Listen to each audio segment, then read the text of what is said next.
Hi student, happy Christmas to all of you.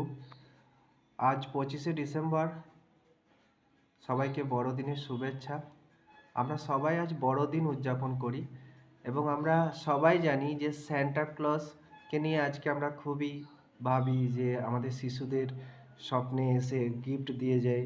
তো এইসব বিষয়গুলো স্যান্টা ক্লজ কী, কোথা থেকে তার উৎপত্তি হলো, কিভাবে হলো, এটা কি আমরা জানি? তো আমি একটা মজার আজকে একটা গল্প বলি। অ্যাকচুয়ালি যে স্যান্টা ক্লজ এসেছিল সেটা হলো খ্রিস্টপূর্ব 4th শতাব্দীতে। গ্রিক এক বিশপ ছিলেন যার নাম ছিল সেন্ট নিকোলাস। তিনি খুবই একজন ভালো এবং উপকারী একজন বিশপ ছিলেন। তিনি গরিব দুঃখীদের গোপনে দান করতেন, জানতে দিতেন না।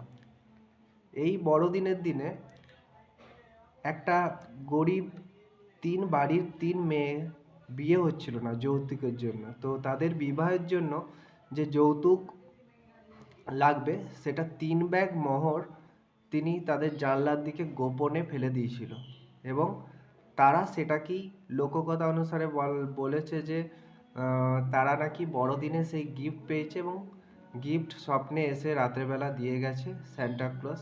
তখন থেকেই আমরা এই বড়দিন পালন করি এবং স্যান্টা ক্লজ যে এসে পরে আমাদের উপহার দিয়ে যায় বড়দিনের আমরা উৎসব করি, সেই সব আমরা তখন থেকেই পালন করি। তারপরে এই যে স্যান্টা ক্লজের ড্রেস আপ, পরবর্তীকালে আমাদের বিভিন্ন অ্যাড, বিভিন্ন জায়গায় স্যান্টা ক্লজের একটা ড্রেস আপ করা হয়। লাল লাল রঙের ড্রেস, টুপি এবং সাদা কালারের যে দাড়ি থাকে সেটার উদ্ভব হয়। তো তোমাদের এই গল্পটি কেমন লাগলো কমেন্টে জানিও। আরও জানতে হলে আমাদের এই এমিআর স্মার্ট স্টাডি এই এডুকেশন চ্যানেলটিকে ফলো করে রাখো। ধন্যবাদ।